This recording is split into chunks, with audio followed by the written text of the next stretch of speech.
नमस्कार साथियों, आप सभी का स्वागत है आपके अपने चैनल साहित्य दर्पण में।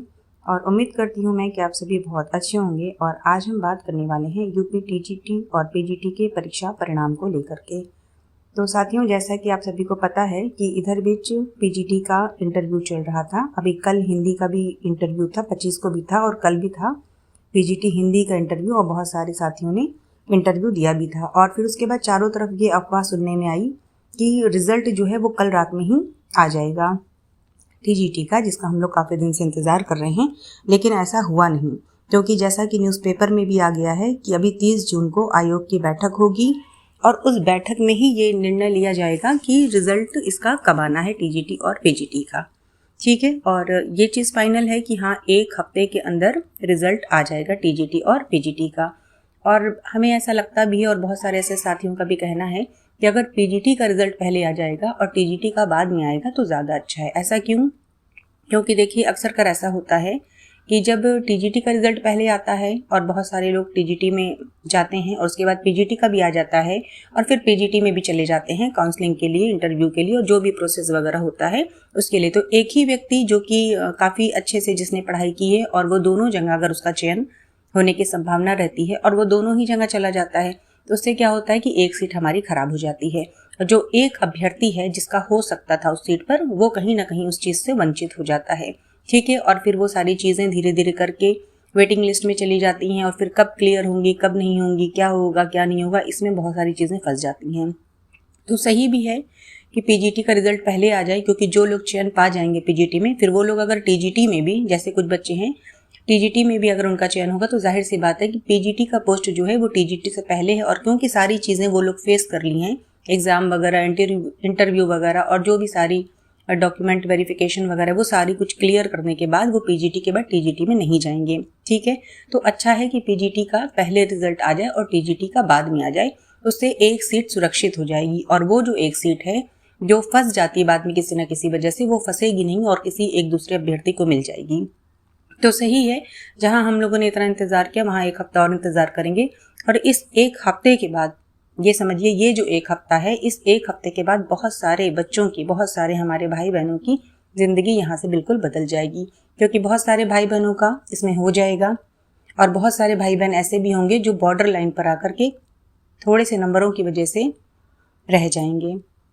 तो उस चीज़ का तो बहुत ज़्यादा ही अफसोस होगा। जिनका हो जाएगा उनके लिए बहुत खुशी होगी, जिनका नहीं होगा उनका बहुत ज़्यादा अफसोस होगा।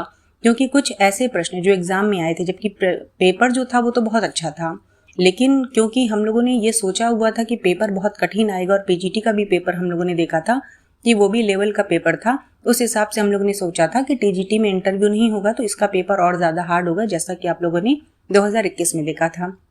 तो हर किसी का माइंड जो था उस पर ही सेट था। और जब एग्ज़ाम हॉल में हम लोग गए और वहाँ पे पेपर आया, बिल्कुल आसान पेपर आ गया है ना, बिल्कुल अच्छा पेपर आ गया। अब उस चीज़ को देखकर, उस आसान पेपर को देख के भी बहुत सारे भाई बहन हमारे वहाँ पे कंफ्यूज हो गए, और जिसकी वजह से जल्दबाजी में, हड़बड़ी में, या फिर कहें कि एग्ज़ाम के प्रेशर की वजह से, एग्ज़ाम के प्रेशर की वजह से वहाँ पे कुछ ऐसी गलतियाँ हो गई जो होनी नहीं चाहिए थी, किसी भी कीमत पे होनी नहीं चाहिए थी। लेकिन कहते हैं ना, एग्ज़ाम का प्रेशर जो होता है ना, वो इतना ज़्यादा हाई लेवल का होता है कि वहाँ पे मतलब अच्छे अच्छे लोग जो होते हैं, जो बहुत अच्छे पढ़ने वाले लोग हैं, वो भी ऐसी ऐसी गलतियाँ करके चले आते हैं कि मतलब जिनके बारे में हम लोग नॉर्मल डेज में सोच ही नहीं सकते। तो ऐसी कुछ गलतियाँ हमसे भी हो गई, जो कि बहुत आसान प्रश्न थे। मेरे भी कुछ ऐसे 4-5 प्रश्न ऐसे थे जिन्हें बिल्कुल गलत नहीं करना था, जो बिल्कुल रटे हुए थे ज़बान पर, लेकिन वो गलतियां हमसे भी हो गई। और मेरे साथ तो साथियों ऐसा हुआ कि जो हम जब से एग्ज़ाम देकर आए तब से ये बात सोच रहे कि ऐसा हमने कैसे कर दिया। आप में से भी बहुत सारे विद्यार्थी ऐसे होंगे जो ये बात सोच रहे होंगे कि अरे ऐसा हमने कैसे कर दिया। मेरे साथ यही हुआ कि जैसे मेरे साथ क्या होता है कि अक्सर कर जब हम 4 ऑप्शन आता है तो 4 में से ये तो बिल्कुल पता चल जाता है कि हाँ, ये 2 तो बिल्कुल नहीं हो सकता, ये तो आंसर हो ही नहीं सकता, तो उन दोनों को तो हम लोग कट कर देते हैं। और कन्फ्यूज़न हमेशा कहाँ होती है? 2 आंसर में। 2 आंसर में हमेशा कन्फ्यूज़न होती है कि ये वाला आंसर सही होगा कि ये वाला आंसर सही होगा। और हमने भी यही किया। मेरे जो 4-5 प्रश्न थे, वहाँ पे हम कम से कम उन प्रश्नों को हमने 4 बार 5 बार पढ़ा, और 4-5 बार पढ़ने के बाद कन्फ्यूज़ थे हम काफ़ी देर तक कि ये वाला आंसर सही होगा कि ये वाला आंसर सही होगा। और देखिए, इत्तेफाक, इसको क्या कहेंगे, किस्मत। हम तो किस्मत ही मानते हैं कि जब कुछ नंबरों से इंसान रह जाता है या फिर सिलेक्शन से काफ़ी दूर हो जाता है या फिर बिल्कुल असमंजस की स्थिति में आ जाता है कि अब पता नहीं क्या होगा, तो मेरे साथ यही हुआ कि जिन जिन 4 प्रश्नों पे 4-5 प्रश्नों पे हम अटक गए, तो वहाँ पे हमने देखे सही वाला प्रश्न छोड़कर, सही वाला आंसर छोड़ करके हमने गलत वाला प्रश्न टिक कर दिया। और इसका अफसोस आप जान ही रहे हैं कि कितने दिन के बाद परीक्षा हुई है, इंसान इतने दिन से तैयारी कर रहा था, कैसे कैसे समय निकाल करके तैयारी कर रहा था, है ना। और फिर उसके बाद मंजिल के इतने करीब जा करके जब ऐसा लगे कि हाँ मंजिल बिल्कुल सामने है, दिख रही है, और आप वहाँ तक ना पहुँच पाए, तो इस बात का अफसोस कितना ज़्यादा हो सकता है, ये आप लोगों में से बहुत सारे भाई बहन हमारे समझ सकते हैं। और फिर ये भी है कि अब भर्ती सुनने में तो आ रही है कि आ रही है, लेकिन देखिए जब इसके पहले 2021 वाला एग्ज़ाम हुआ तो उसकी भी तुरंत बाद भर्ती आई थी, आप लोग को याद होगा। और फिर वो भर्ती कहाँ से कहाँ पहुँच गई सोचिए। बस वही चीज़ हमको यहाँ भी दिख रही है कि ये एग्ज़ाम हुआ, इसमें सिलेक्शन हो जाएगा जिसका भी जल्दी, और उसके बाद ये जो भर्ती आएगी फिर ये हो पाएगी कि नहीं पूरी, ये भी मतलब बहुत सोचने की बात है। क्योंकि पिछली बार भी यही हुआ था, मतलब जैसे सभी लोग सुन रहे हैं, सभी लोग बहुत खुश हैं कि चलो ठीक है भर्ती तुरंत आ रही है, एग्ज़ाम तुरंत हो जाएगा, सब कुछ जल्दी हो जाएगा, क्योंकि उसके बाद तो चुनाव होना है। और चुनाव के बाद फिर क्या होता है ये सभी लोग बहुत अच्छे से जानते हैं, ठीक है। अब बिल्कुल सेम वही प्रोसेस हमको दिखाई दे रहा है कि भर्ती आने वाली है, एग्ज़ाम होने वाला है, ये होने वाला है, लेकिन ये हो जाएगा कि नहीं इस चीज़ में बड़ा कन्फ्यूज़न है ना।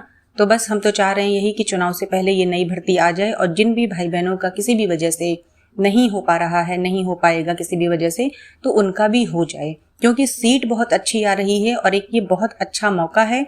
बस मेरी ऊपर वाले से यही प्रार्थना है कि इस भर्ती को भी कंप्लीट करा दीजिए, क्योंकि हमारे ऐसे बहुत से भाई बहन हैं जो अपने घर परिवार से दूर जा कर के एक रूम छोटा सा ले करके बहुत सारी परेशानियों के साथ, कितनी मतलब मुश्किलों को कितने झेलते हुए वो पढ़ाई करते हैं, और जाने कितने कितने साल बर्बाद हो जाते हैं सिर्फ भर्ती का इंतज़ार करते करते, वेटिंग लिस्ट का इंतज़ार करते करते, रिजल्ट का इंतज़ार करते करते, बहुत सारी चीज़ें ऐसे हैं ना। तो हम यही चाह रहे हैं कि ये वाला जल्द से जल्द रिजल्ट आ जाए, पहले पीजीटी का आए, फिर टीजीटी का आए, और उसके बाद नई भर्ती आए और कंप्लीट हो जाए। पिछली बार की तरह ना फंसे कि हम लोग 4 साल 5 साल तक फिर इंतज़ार करते रहें, और इस 4-5 साल के इंतज़ार के चक्कर में जैसा कि आप लोगों ने देखा है कि इस बार कितने सारे विद्यार्थी अनुपस्थित थे। क्यों? क्योंकि इतना लंबा समय हो गया, जाने कितनी बहनों का विवाह हो गया होगा, जाने कितने भाई हमारे किसी न किसी काम में चले गए होंगे इंतज़ार करते करते, और जाने कितने भाई बहनों का जो आपका फॉर्म था वो खो गया होगा, एडमिट कार्ड डाउनलोड नहीं कर पाए होंगे, या किसी भी तरीके से उनको जानकारी नहीं मिल पाई होगी। इसी वजह से तो इतने सारे परीक्षार्थी इस बार अनुपस्थित थे, इसी वजह से ना, क्योंकि इतना साल हो गया था, है ना। तो बस यही ईश्वर से कामना है कि आप ये इस रिजल्ट में मेरिट ऐसी जाए कि ज़्यादा से ज़्यादा भाई बहनों का हमारे हो जाए, और उसके बाद ये जो अगली भर्ती आने वाली है जिसकी संख्या भी बहुत अच्छी है, ये आए और ये कंप्लीट हो जाए, पिछले साल की भर्ती की तरह रुके नहीं, ठीक है। तो चलिए साथियों, बस आज की जो वीडियो बनाना था, मन कर रहा था आप लोगों से 2-4 बातें करने का, अपना थोड़ा सा अनुभव साझा करने का, जो मेरे दिल दिमाग में आ रहा था वो बातें बताने का।